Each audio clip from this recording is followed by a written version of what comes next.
Good afternoon, everybody. Welcome to Middays with Trey, yours weekly afternoon break. I'm your host, Trey. Let's get right into the show.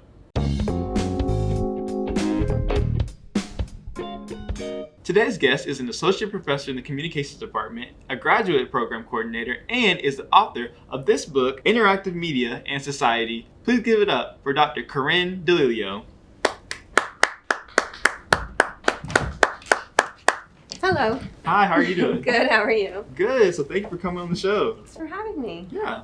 So if you wouldn't mind, can you tell the audience just a little bit about yourself, what you do at Coastal, your background, where you're from and all that good stuff. Sure, yeah. I teach in the Department of Communication, Media, and Culture. As you said, I'm also the graduate program coordinator for our MA in Communication. And I have been here at Coastal since 2011, so 11 years now. And I came from New Jersey. I got all three of my degrees from Rutgers, the State University of New Jersey. Okay. And I taught at Rowan for a year in New Jersey, and then I saw a job posting at Coastal and just fell in love with it. So, and they offered me a job, and here I am. So Cool. Well, what kind of attracted you to the world of communication, to start with? Because I looked at your resume, and a lot of your degrees, if not all of them, are in some type of communications. You obviously love it. So what drew you to that? yeah, well, actually, so when I was an undergrad, I tried a lot of different degrees, a wide variety, actually. And by the time I was in my senior year, I had done a lot of English classes. So I ended up majoring in English, actually, with a minor in psychology. And so those were two things that had interested me a lot. And then as I went off to work, I started, it's 2001. Mm-hmm. So the internet was becoming a thing, and I started doing some work with web design and stuff like that. And I always was interested in media. I thought I wanted to work in media. Mm-hmm. And I started to, at that point in my life, kind of think about the effects that media had on me throughout my life and the impacts. And so it just all kind of came together with online media and communication being, related to obviously psychology and writing, and other types of speech and things. So I went back to school and I went for my master's in communication information studies, and I just fell in love with the whole discipline and just kept going. Yeah. So got my PhD. That's great. So let's talk about the book for a second. Interactive Media and Society. Was this your first published book, or you've had some before? This is my first. Right. I did write a dissertation when I got my PhD, but that's not really a book. Yeah. It's the size of a book, but but yeah, this is my first actual published book. Okay, and what was the process like for creating, your first book? Well, I had this book in mind for quite some time, actually. It's based on the class that I teach here at Coastal called Interactive Media and Society. And I just really, that class I've been teaching the whole time I've been teaching. I first taught it at Rowan, and then I came here and started teaching it. It had different names in the beginning, but it's basically the same class. And I was never really happy with the readings. I had some good readings, but they were a little bit, some of them were a little bit too academic, too theoretical, and the students struggled with that. And I wanted something that was more accessible and more up to date, because after 10 years of teaching, the readings get out of date, and you have to keep constantly updating it. And so this was just my attempt to create a book that could be used in that class. Okay, and about how long did it take to actually, from process start to process end to publishing? How long did it? Well, it is kind of like 10 years in the making, okay. Although, because it's built on the class. But I would say I didn't actually sit down to start writing chapters until it was the summer, maybe the spring semester of 2020 is when I started writing it. And of course, that was COVID times, and things got a little crazy, but I wrote most of it that summer, and then I took the next academic year to kind of finish it up. But yeah, you have to really immerse yourself in the writing. So it was tough because, my family was around, everyone was kind of there, and I just kind of hid actually wrote most of it in our Airstream camper in my yard, just so I could have a space to write. But yeah, it's definitely a process. It's not easy, intense. So how have you seen, in your lifetime, how have you seen interactive media grow in our society? Oh, a lot. Yeah, a lot. I mean, the early days, everyone was just kind of experimenting, and there was a lot of, I've always been interested in identity exploration that people do online, and of course, that was easier to do in the early days because you could just kind of pretend to be someone else or try on different identities. They used to have that old expression on the internet, nobody knows you're a dog, right? But then over time, we started having more between social media, which is linked to your real networks, and then real ID requirements that those sites started to impose. Then everyone sort of had to more be who they are, which then, leads into like, what's your persona online versus your real life persona, and how much can you really get an impression of someone from their online persona, which in a way is like a brand, and there's a lot of social comparison that goes on, and as we know, there's a lot of negative effects of all of that, and people are performing even when they're like debating politics and stuff. It's all like this performance, like you're trying to maintain some sort of identity that's probably not anything like what you are in real life. So there's all that. So it's kind of started as like this open, like, wow, amazing thing, and everyone was really enamored by it, and then it's gone into, wow, this could create a lot of problems. And so I mean, there's still benefits and disadvantages of using it, but it's definitely, I think we started to see more of the disadvantages over time. So did you talk about like the negative impacts of interactive media in the book as well? I do. Okay. Yeah. It kind of starts out with some foundational chapters about like what exactly is different when we communicate online versus communicating in person. So the first few chapters are going through that, and then all of the impacts that had that people just didn't even think about or expect in different sectors like media and journalism and law, like all these different sectors that really hadn't been prepared for this tsunami that came at them. And then each chapter after that goes through different areas. So like activism and citizenship, being a citizen journalist or citizen media. Everyone's kind of their own media outlet now. And, by citizen, I mean like world citizen. And branding and stuff like that. So different aspects, privacy and surveillance, all that. So it talks about all of that. Okay. And so let's jump to the future here. Where do you see interactive media, like what kind of role do you see it playing 50 years from now? Like, do you see it growing? Do you see it ever like hitting a ceiling of some sort? Like, where do you see it? Well, so the last chapter is actually kind of like heading into the future, it's called. And what I talk about in that chapter is really thinking about how we can sort of take back ownership and agency a little bit, because the whole point of the book is to really say, like, we're not tools of these tools. You know what I mean? Like, they're not using us, we're using them. And so whatever's going on with interactive media is because of what we're doing. And so much of that is just, we're kind of like brought along the current. Like, this is just what we do now. Now we have Twitter, now we have Facebook, now we have TikTok. We just do this thing now. And I think that's because it's been so new, so quick, so much happens so quick. But there's a guy named Pierre Levy. He wrote a book called Collective Intelligence, and in 1997, he made the point that these tools can bring a lot of benefits, but they won't bring benefits until we mature enough to understand how to use them properly.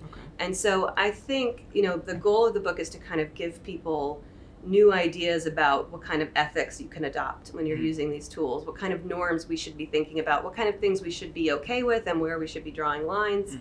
And, as a society, we're going to have to determine that together. But I do think if we can do it, we can get to a place where it's not so unhealthy to just communicate online, because it's just communication, right? I mean, communication is a very powerful thing. I don't want to diminish it, but we communicate all the time. And, it's empowered and amplified online, but it is at its core still communication. And we can control our own communication if we think about it that way. And so, I talk about things like artificial intelligence and, the Internet of Things, which is evolving into the Internet of Bodies and, things like that, immersive technologies, and how we have to just be wary of what can we use this for that helps us and what should we not use it for, and just, have a more kind of thoughtful perspective as we move into the future. But there's definitely a lot that we probably we can't expect, we can't anticipate right now, but yeah.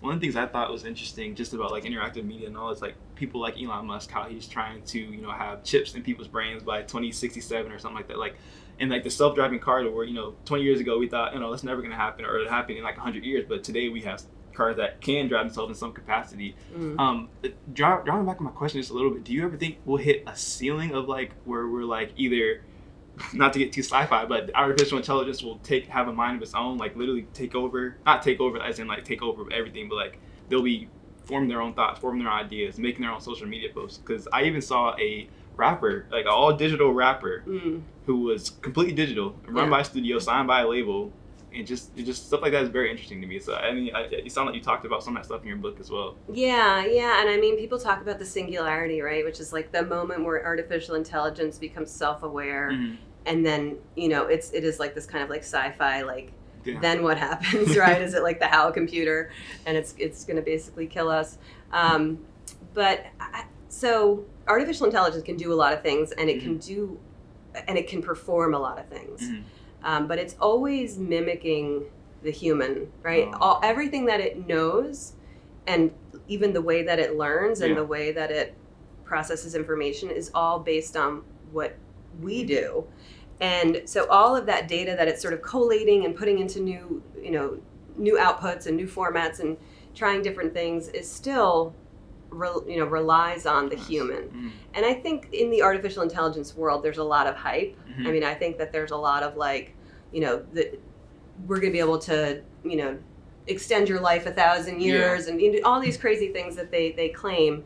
But in the book, what I kind of say is, when we, like I said earlier, when we are online, we're performing. Right. And artificial intelligence is just performing. It's just performing humanness. And so it's not that we shouldn't watch out for it and you know, be wary and kind of like say, well, that's something we shouldn't do, right? Like, but I'm not as concerned about like some future where we're going to be slaves of the robots. But I could be wrong. Who knows? Now about the sci-fi, I mean, can you even call it sci-fi? I mean, you know, it's kind of happening now. Is it? No. It's kind of, I don't know. But I know when I graduated in 2021 with a communications degree, which is essentially a media degree for what I use it for. Yeah. I know when I graduated, I was kind of scared about going out to the world because, you know, everybody says, you know, you can do a lot with communication. You just have to make sure you focus on this, focus on that. Do you have any advice for students out there who are maybe in a communications or a media degree that maybe they're kind of lost or looking for some type of guidance of any kind and just kind of help them on their journey as they, you know, either progress through college or even progress through the work field? Yeah, I mean, well, you're doing great, right? You've got your own show here. You're doing great stuff for us here in Edwards. I would say, you know, you have to feel out your own path and see where you fit, right? So you can try out different jobs and different things. Like when I graduated, like I said, it was 2001, and so September 11th hit, and the whole world changed. Right. And I actually ended up working in New York City. I think they hired me because I was like, well, yeah, I'll still work here. Yeah.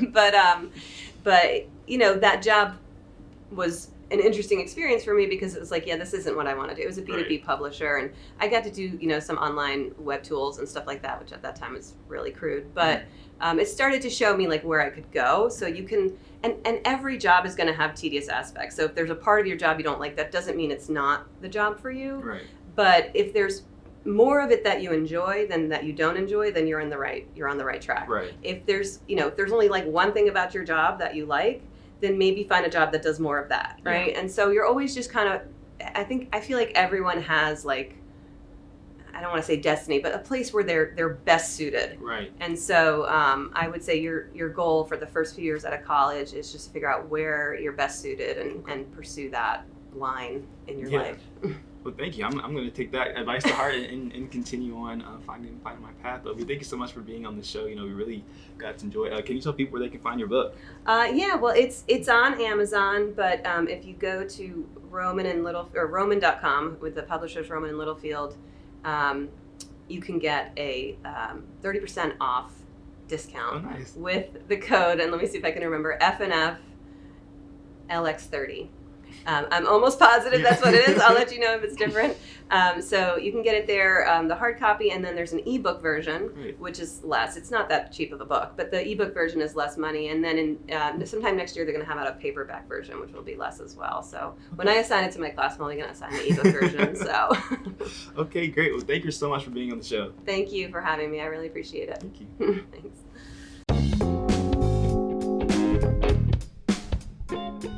All right, it's that time again. It's time for the hat of the week. For this week's hat, we're rocking the Toronto Raptors hat. This one has a kind of interesting story. So back in 2019, when the Toronto Raptors won, actually a little bit before that, my mom went to Canada on a work trip, and she asked me if I wanted anything from the Toronto Raptors Stadium. I was like, I don't really know much about the Toronto Raptors, but they seemed like a pretty good team. You know, at that year they had Kawhi, Pascal Siakam. You know, they had Fred VanVleet, I think that's his name. So, you know, I was like, sure, I'll take a hat, you know, just in case. You know, you never know. I'm jumping on the bandwagon. That's all right. So she got me the hat, and then, you know, a couple months or a couple weeks later, they won the championship. And so I thought it was pretty cool that I had a hat from the year that they actually won the championship. I think they're pretty sure that was the only one that they won in 2019. So this is a piece of their history, and yes, I did join on the bandwagon, and no, I'm not a fan of them anymore. That's all right.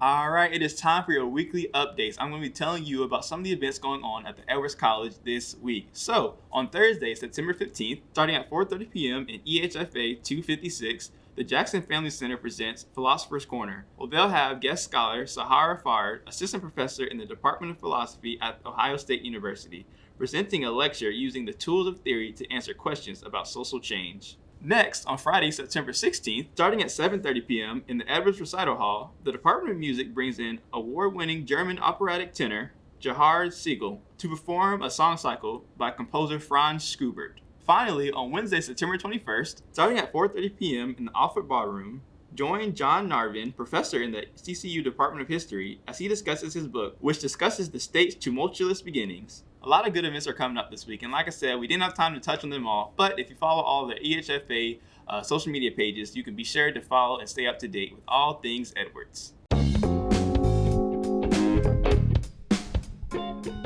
Alright, that wraps up this week's episode of Middays with Trades. I hope you enjoyed it, and make sure you tune into next week's episode. Same time, same place. Bye!